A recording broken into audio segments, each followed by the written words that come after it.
Bonjour à toutes et à tous, c'est Stéphane pour la chaîne Foualier. Je vous remercie de me retrouver chez moi et donc chez vous. Waouh, les récupérations politiques là, suite à la constitutionnalisation de l'IVG, c'est quelque chose. On a vu un défilé de tous les députés et de toutes les députées qui venaient pavaner en expliquant que c'était une très grande avancée pour les droits des femmes. Et puis heureusement, il y a quand même quelques montages qui circulent sur Internet pour montrer qu'il y a 3 ou 4 ans, ces mêmes personnes étaient totalement en défaveur de la constitutionnalisation de l'IVG, au nom de, je ne sais pas, au nom de différentes raisons. On fera un épisode dessus dans pas très longtemps, et donc les voir pavaner en disant c'est très important pour nous, c'est fondamental, nanana, ça nous fait quand même doucement rigoler. D'autant plus que, et on va refaire un épisode là-dessus, malheureusement ce qui a été mis dans la Constitution à propos de l'IVG n'est pas très protecteur, ça c'est le moins qu'on puisse dire. Et donc il y a quelque part une sorte de décision un petit peu symbolique de la part du gouvernement, qui est une vraie décision de communication qui, dans les faits, ne va pas réellement protéger les femmes dans leur accès à l'IVG. Et finalement, ce dont on va avoir besoin en France là prochainement, c'est que les discours se mêlent à des actes et qu'on voit une réouverture de centres qui permettent aux femmes d'accéder facilement à l'IVG. Et qu'on vérifie si, oui ou non, elles ont toujours un accès facile à l'IVG ou non. Alors vous savez que cet accès est menacé, qu'il est de plus en plus compliqué, pour toute une série de raisons, qu'il y a certains départements dans lesquels il n'est pas possible de pratiquer une IVG. Il faut que les femmes se déplacent d'un département à un autre. Le délai de 14 semaines est discutable, il pourrait être légèrement rallongé. On verra un petit peu ce que ça donne, mais on va en reparler assez rapidement parce que vous verrez que malheureusement, il y a une sacrée entourloupe autour de cela. Ce qui est sûr, c'est que actuellement, dans le quinquennat Macron, le deuxième quinquennat Macron, qui était censé être, le premier quinquennat était censé être le quinquennat de la grande cause des femmes, c'est que c'est la première mesure qui pourrait ressembler à une mesure, on va dire, pour protéger un petit peu les droits des femmes. On rappellera, et ça on en reparlera très très prochainement, que tous les députés de la République en marche de Renaissance, n'ont pas voté à l'unanimité. Alors certes, il n'y en a pas beaucoup qui n'ont pas voté la loi à l'unanimité, mais on peut remarquer que tous les partis de gauche ou affiliés à LFI, eux, ont voté cette loi à une majorité totale, c'est-à-dire à 100%. 100% des députés qui étaient présents, et ils étaient d'ailleurs tous présents, il n'y avait pas d'abstention. Non, excusez-moi, 100% des députés qui étaient présents, effectivement, ont voté pour cette constitutionnalisation. Ce n'est évidemment pas le cas de LR, parce qu'on a quasiment 35% de députés LR qui ont voté contre, ni des députés du Rassemblement national. Sommes-nous surpris ? Évidemment que non. Quand il s'agit de défendre les droits des femmes dans ce quinquennat, le parti d'Emmanuel Macron a toujours été aux abonnés absents. Quand il a fallu, par exemple, revaloriser les salaires des aides-soignantes et des infirmières post-Covid, ils ont voté contre. Ils ont voté contre en grande majorité. Ils ont préféré choisir des primes. Alors une prime, c'est quelque chose déjà, bien évidemment, mais une prime, c'est pas un salaire. Une prime, c'est quelque chose qui va évidemment faciliter un petit peu dans la temporalité la vie des aides-soignantes et des infirmières. Elles ne l'ont pas toutes touchées d'ailleurs, sachez-le. Mais c'est pas un salaire, donc quand il a fallu voter du coup ces salaires-là, ils s'y sont opposés. Évidemment, quand il faut augmenter le SMIC, ils s'y opposent aussi. On sait en France qu'il y a beaucoup plus de foyers monoparentaux qui sont composés principalement de femmes. Il y a une nécessité absolue, en particulier pour elles, d'augmenter le salaire minimal, évidemment, de façon drastique par rapport à ce qu'il est aujourd'hui. Quand il a fallu, par l'intermédiaire d'Aurore Bergé, on va faire un épisode pour comparer le bilan d'Aurore Bergé à la tête du ministère des Droits des Femmes et le bilan de Najat Vallaud-Belkacem, qui lui était en tout point remarquable. On pourra en reparler. C'est grâce à elle qu'on a le 39,9 aujourd'hui. Il y a eu une création, une augmentation des hébergements d'urgence qui était colossale. Il y a eu une augmentation des financements des associations féministes. Aurore Bergé, elle, a utilisé une sorte de menace, une sorte de contrainte, puisqu'elle avait dit qu'ils allaient ouvrir une enquête pour savoir s'il y avait des associations féministes financées par l'État qui n'auraient peut-être pas assez dénoncé à son goût le massacre commis par le Hamas le 7 octobre en Israël pour leur sucrer leurs subventions. Donc voilà, donc sous-entendu, si vos associations, les femmes, n'ont pas suivi la ligne qu'on leur demande de suivre, tant pis pour vous, il n'y aura plus de place d'hébergement d'urgence pour vous, vous ferez avec. Heureusement, l'enquête n'a rien donné. Donc si vous voulez, quand ils viennent pavaner, Renaissance en disant on protège les femmes, oui, ok, laissez-moi rire. C'est dans ce contexte, en fait, je sais pas comment appeler ça, une sorte de récupération du féminisme, une forme de féminisme washing, entre guillemets, de pink washing, on pourrait dire. Pink washing est plutôt associé à des techniques marketing, que Gabriel Attal décide de donner une interview au magazine Elle, qui est parfaitement sans intérêt. Alors il est sous paywall, j'ai eu l'occasion de le lire, pas très intéressant, on y apprend juste qu'il a un toutou, on y apprend qu'Emmanuel Valls a enterré son toutou, désolé ça c'est toujours un peu triste, sous un chêne, on y apprend qu'il est né d'une PMA, on y apprend qu'il a été élevé principalement par des femmes. Voilà, on n'y apprend pas grand-chose. Sa déclaration principale, c'est celle qui fait le titre de elle. La cause des femmes ne se gagnera pas sans les hommes. Et ça, c'est déjà le dérapage. Alors, je n'ai pas le droit de vous le lire, évidemment. Mais, qu'est-ce qu'il dit en fait cet article ? Il est intéressant parce que il nous montre en fait la récupération des luttes féministes des politiques et il nous montre à quel point ces récupérations sont permanentes. Parce que ce qui est sous-entendu dans ce discours, c'est que s'il n'y avait pas des hommes pour voter des lois, même s'il y a quand même de plus en plus de députés femmes, et il y a quelques sénatrices, on en manque quand même beaucoup, eh bien voilà, il faut ces hommes-là pour pouvoir voter les lois pour protéger les droits des femmes. Ce qui est assez curieux quand on y pense, parce que ce qui fait que l'IVG est actuellement dans la Constitution aujourd'hui, c'est pas grâce à des hommes, hein.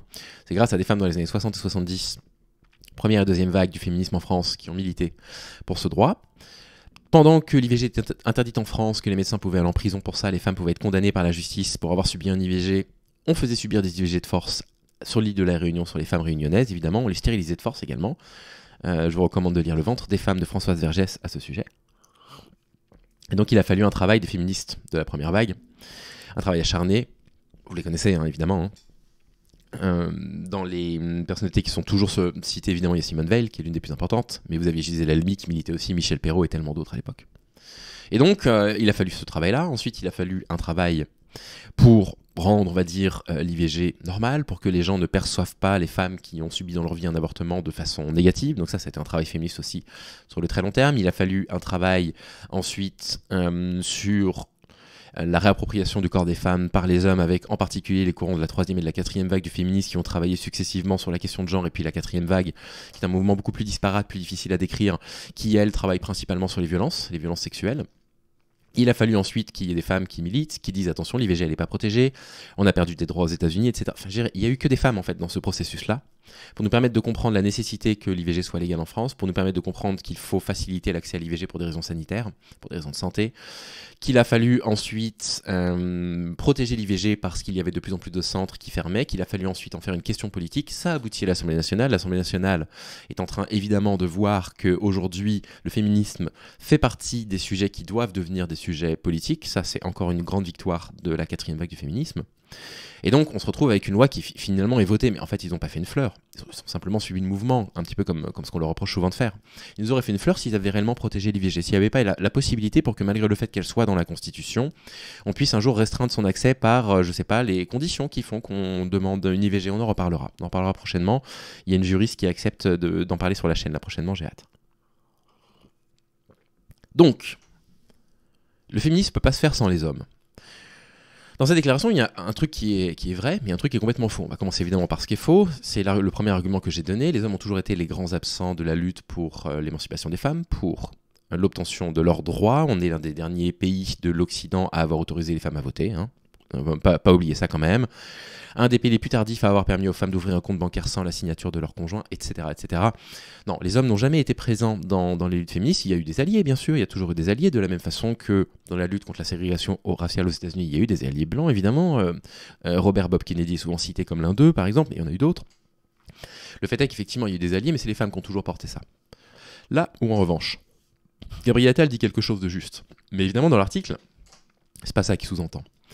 Là où le féminisme ne peut pas se faire sans les hommes, c'est quoi notre place à nous, les hommes, dans le féminisme en fait? C'est quoi notre place? C'est même pas, nous, on n'est même pas censé être des alliés. Je veux dire, les femmes aujourd'hui, avec en plus de ça les réseaux sociaux, la possibilité pour elles de se mettre en sororité très facilement et de porter leur voix collectivement, elles n'ont même plus besoin de nous pour porter leur voix. À une époque où effectivement on n'avait pas de femmes dans les assemblées, où on n'avait pas de femmes, quand il y avait n'importe quel type de réunion où il y avait très peu de femmes à l'Assemblée nationale, il fallait évidemment qu'il y ait des hommes qui puissent porter ce type de voix. Aujourd'hui, c'est même plus nécessaire. Quand on n'a même plus à se dire allié, je ne me dis plus allié du féminisme. Vous savez que ça fait très longtemps que j'utilise plus ces termes-là. Le mot féminisme n'apparaît plus sous aucune bannière de ma chaîne, et je pense que j'ai raison de le faire. Et pourtant, le féminisme a besoin de nous. Mais ils ont besoin de nous pourquoi? Pas pour aller militer avec elles, pour ensuite nous réapproprier un petit peu le mouvement, d'accord? C'est ce qu'on avait vu récemment, je sais plus qui avait déclaré, le féminisme, c'est notre mouvement. Un homme qui avait dit ça. Non, c'est pas notre mouvement. En revanche, les femmes, elles nous demandent de travailler. Elles nous demandent de travailler sur certaines choses. Elles nous demandent de travailler sur nos stéréotypes sexistes et évidemment sur notre violence. Elles nous demandent de réfléchir avec elles, de lire éventuellement les penseuses, les écrivaines féministes qui ont théorisé la violence masculine, qui ont théorisé la violence sexuelle, qui ont théorisé les violences sur les femmes et les enfants, qui ont théorisé la question de la domination masculine, qui ont théorisé la question du patriarcat, qui ont théorisé la question de la culture du viol, elles nous demandent premièrement de nous intéresser à ça. De lire ces écrits-là, de ne pas le rejeter d'un verre de la Manche en disant « ouais, bon, c'est des trucs de woke hystérique ». Elles nous demandent premièrement de nous intéresser à ces questions-là, parce que, et c'est important, et je sais très bien que certains hommes sont de très bonne volonté. Je le vois dans les commentaires, je le vois parfois sur mon Discord, et disent bah moi je viens parce que j'aimerais bien que des femmes m'expliquent un petit peu ce que c'est que le féminisme. Non, stop. En fait, tout a déjà été écrit, tout est sur internet, tout est dans des bouquins, dans les bibliothèques. Aujourd'hui, si vous avez des questions à poser sur les luttes féministes, demandez-les aux hommes. En fait, c'est pas le rôle des femmes d'aller nous rééduquer. En fait, c'est épuisant. C'est épuisant. Et puis en plus de ça, vous imaginez, enfin, je veux dire, on est 70 millions en France, 35 millions d'hommes, il faut les rééduquer un par un, c'est pas possible. Donc on peut pas exiger ça de ça. Donc soyez la personne qui maîtrise ses ressources. Ça, c'est un truc que les féministes nous disent de temps en temps. Et c'est pour ça que moi je suis très content de faire cette chaîne qui parle justement de ce que les féministes ont produit dans leur histoire, de les présenter. Et ça permet à des hommes de mieux comprendre ce que c'est que le féminisme. J'ai beaucoup de messages privés dans les commentaires, sur Discord, vous le voyez bien sur Twitter, disant je suis content parce que grâce à ta chaîne, je comprends un petit peu mieux les évolutions qu'il peut y avoir dans les luttes sociales actuellement. Et moi je suis très content parce que c'est juste mon rôle en fait. Mon rôle à la base, c'était de créer une chaîne qui parle de sexisme à des hommes. Au départ, je disais qu'il parle de féminisme, je me suis ravisé. Le Fou Allié est une chaîne créée par un homme qui parle des luttes antisexistes à d'autres hommes. Et vous êtes aujourd'hui majoritaire. La première année, j'avais 70% de femmes sur la chaîne. Aujourd'hui, on est 63% d'hommes, je crois. Et c'est une grande réussite pour moi. C'était une vraie volonté de ma part d'attirer un public masculin sur ma chaîne. J'en suis content. La deuxième des choses qu'elle nous demande, c'est de travailler sur nos comportements et nos stéréotypes sexistes. Et ça, c'est dur. Parce que vous en avez, et j'en ai encore, évidemment. Et donc pour ça, en fait, il faut être à l'écoute. Il faut être à l'écoute quand vous avez sur les réseaux sociaux, au travail, dans votre famille, dans votre cadre amical, dans votre entourage, dans la rue, quand vous avez des femmes qui parlent des problématiques qu'elles rencontrent avec des hommes, vous devez écouter. Et vous devez vous sentir concerné. Ça ne veut pas dire que c'est vous qui êtes visé quand vous allez entendre quelque chose comme « les hommes sont violents », par exemple, parce que vous n'êtes pas visé directement. Mais vous devez essayer d'entendre le message qu'il y a derrière, et vous devez vous dire « ok, je vais considérer que je fais partie du problème, et je vais écouter ce qu'elle a à reprocher aux hommes qui ont reproduit de la violence, qui ont reproduit des propos misogynes, etc. » Et vous allez voir que ces trucs-là, on les a encore. Ces réflexes un petit peu sexistes, ces pensées parfois un petit peu sexistes, on les a encore. Donc ça, c'est quand même intéressant à faire. Et la deuxième chose, évidemment, c'est de travailler sur la question de la violence. Et la question de la violence, c'est pas une question qui est juste intrapersonnelle, elle est aussi interpersonnelle. C'est-à-dire que, bien sûr qu'il faut que vous travailliez sur votre violence, que je dois travailler sur ma violence, mais on parle de tout type de violence. Dans un rapport de domination, c'est toujours celui qui est en situation de domination qui va hausser la voix, qui va menacer. Ça, c'est de la violence. C'est une forme de violence dans une relation. Il n'y a pas de raison, on n'a pas de raison de hausser la voix, parce que hausser la voix, c'est une menace pour l'autre. C'est une menace de se dire, ok, il peut y avoir potentiellement... Je ne dis pas qu'il ne faut pas se disputer, je ne suis pas en train de dire ça. Je suis en train de dire qu'il ne faut pas confondre une dispute, où la colère est parfaitement saine, et laisser comprendre, de façon un petit peu indirecte, que dans une relation de couple, le mec, en moyenne, il est plus grand que la femme, il a une masse musculaire plus développée, et que si ça commence à chauffer, et si jamais ça en venait en main, on sera en situation de domination. Et parfois... élever la voix, ça peut sous-entendre ça. Ça peut sous-entendre, en fait, là, tu commences à m'agacer. J'ai envie que la discussion se termine et vous allez hausser la voix pour montrer que là, maintenant, il faut que ce soit vous qui gagnez le débat. Il y a vraiment cette notion de domination, du coup, dans ce cas-là. Ça, il faut qu'on travaille là-dessus. Évidemment qu'il faut qu'on travaille sur notre violence, évidemment, physique. La violence est absolument intolérable. Enfin, j'espère qu'on est tous d'accord pour que vous ne tolériez aucun acte de violence physique envers une femme. Aucun. Même pas lui serrer le poignet, même pas lui mettre une gifle. Enfin, j'espère qu'on est absolument tous d'accord là-dessus. Mais ça veut aussi dire qu'on doit être les gardiens. On doit être les gardiens des gens qui nous entourent. Et ça, on nous le demande, à demi-mot. Si vous n'êtes absolument pas dans les cercles féministes, vous l'entendrez jamais. Si vous êtes dans les cercles féministes, c'est des trucs que moi j'entends, choses qu'on me demande. Des militantes qui m'en parlent. Là, il faut intervenir, par exemple. Pourquoi t'as laissé dire? Quand je raconte une histoire, un jour on m'a dit pourquoi t'as laissé dire? Et je me suis dit, attends, c'est quand même pas moi le coupable. C'est pas moi qui ai tenu des propos misogynes. Ouais, mais j'ai laissé dire. Ça veut pas dire qu'il faut s'interposer, faire le mal alpha, commencer à embrouiller la personne et en venir aux mains. C'est tout l'inverse. Ça veut dire qu'il faut signaler. Voilà, les propos que tu viens de tenir, c'était des propos misogynes. C'est pas très intelligent. Ça veut dire aussi qu'il faut s'interposer physiquement quand il y a des risques de violence physique. On a une place, effectivement, dans le féminisme. Et notre place, c'est une place d'homme qui doit repenser ce que c'est qu'un homme, qui doit reconsidérer la virilité. qui doit commencer à retirer du concept, alors ce serait bien d'oublier la virilité, mais qui doit au moins retirer du concept de la virilité la notion de violence. Parce que la notion de violence, c'est un fléau. Vous lisez l'ouvrage de Lucille Peytavin, Le coût de la virilité, ça coûte à la société les comportements masculins négatifs. Il manque tout un pan d'analyse dans cet ouvrage. Un point d'analyse de relations de classe, bien sûr, entre autres, et de race également, enfin, de racisme, hein, j'entends, bien entendu, mais néanmoins, il y a quand même quelque chose de très intéressant qui se dégage de son ouvrage. Les hommes, quand ils font preuve, du coup, d'une virilité extrême, finissent par coûter un jour à la société. On doit travailler là-dessus, mais les féministes attendent de nous ça. Souvent, j'entends des hommes qui disent « Oui, mais moi j'aimerais bien m'engager dans les voies féministes, mais alors chaque fois que j'en parle, dès que je dis un mot de travers, on me saute dessus. » Oui, mais peut-être que notre engagement féministe, nous les hommes, il doit passer par des actes entre hommes, en fait. Qu'on devrait simplement laisser les femmes gérer le féminisme parce qu'elles n'ont pas besoin de nous. Alors là, aujourd'hui, on n'a plus du tout besoin des voix masculines pour porter les voix des femmes. Quand au 19e siècle, vous avez une femme comme Mary Wollstonecraft, qui n'est éditée nulle part, qui va être éditée 150 ans après, dont on n'a pas la pensée, oui, c'est nécessaire effectivement qu'il y ait des hommes pour dire, bah attendez, la condition des femmes, elle est quand même décrite par Mary Wollstonecraft comme étant comme ceci, cela. Aujourd'hui, les ouvrages féministes se vendent. Si vous n'avez jamais lu d'ouvrage féministe de votre vie, les hommes, c'est parce que vous l'avez voulu. Vous avez souhaité ne pas vous intéresser à la question. Si vous n'êtes jamais tombé sur des chaînes féministes, de femmes ou d'hommes qui parlent de sexisme, c'est parce que vous avez souhaité ne pas le faire. Et donc, on peut se mettre dans une démarche active, en se disant, bah, allons chercher ces informations-là. Et aujourd'hui, moi, je continue à avoir des lectures féministes. Encore. Je viens de terminer le dernier ouvrage de Michel Perrault, comme je vous ai dit. C'est-à-dire que, moi, il y a des personnes qui m'avaient dit un jour, et c'est complètement faux, hein, qui m'avaient dit, mais en live, j'avais parlé un petit peu de ma bibliothèque, j'avais montré ma bibliothèque d'ouvrages féministes, puis les gens m'avaient dit, c'est impressionnant, mais non, déjà, c'est pas impressionnant, c'est la moindre des choses. Quand on s'intéresse du coup au sens social, et en particulier au rapport de force entre les hommes et les femmes, des rapports de force qu'il faut annihiler, aux rapports de domination qui existent, on est obligé de bouquiner. Les sciences sociales, y compris le féminisme, ce sont des sciences qui sont en mouvement, qui évoluent tout le temps. C'est-à-dire qu'en fait, si vous êtes intéressé au féminisme pendant 6 mois et que ça fait 2 ans que vous ne vous y intéressez plus, vous avez raté des choses là. Vous avez raté des nouveaux courants de pensée. Vous avez raté pas mal de faits divers qui n'ont pas été traités comme des faits sociaux et qui ont été sujets de critiques de certaines féministes. Et donc, cette pensée, en fait, on doit l'avoir en perpétuel mouvement. C'est un truc que moi j'ai envie de dire aux hommes qui diraient bah moi j'aimerais bien être considéré comme féministe. Vous devez être en perpétuel mouvement, en perpétuelle réflexion par rapport à la question des rapports de domination entre les hommes et les femmes. Et ça passe par écouter, ça passe par agir, intervenir avec d'autres hommes, ça passe par de la lecture, par des podcasts. J'en ai suffisamment présenté sur la chaîne, je pourrais en représenter un jour. Je sais qu'avec une vidéo par jour, on oublie assez vite les travaux. Et donc quand Gabriel Attal dit le féminisme, ça passe par l'implication des hommes. Je ne sais plus comment il le dit. Les féministes ont besoin des hommes.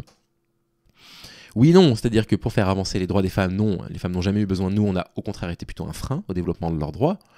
Oui, dans la mesure où nos comportements masculins ne sont pas que des comportements masculins individuels, c'est aussi des comportements masculins collectifs. Et c'est à nous de corriger ça. Ben voilà, je pensais que ça allait durer 5 minutes. Finalement, j'ai monologué pendant 18 minutes. J'espère que vous n'êtes pas ennuyés. Vous n'avez pas vu Safran parce que Safran est particulièrement agité aujourd'hui.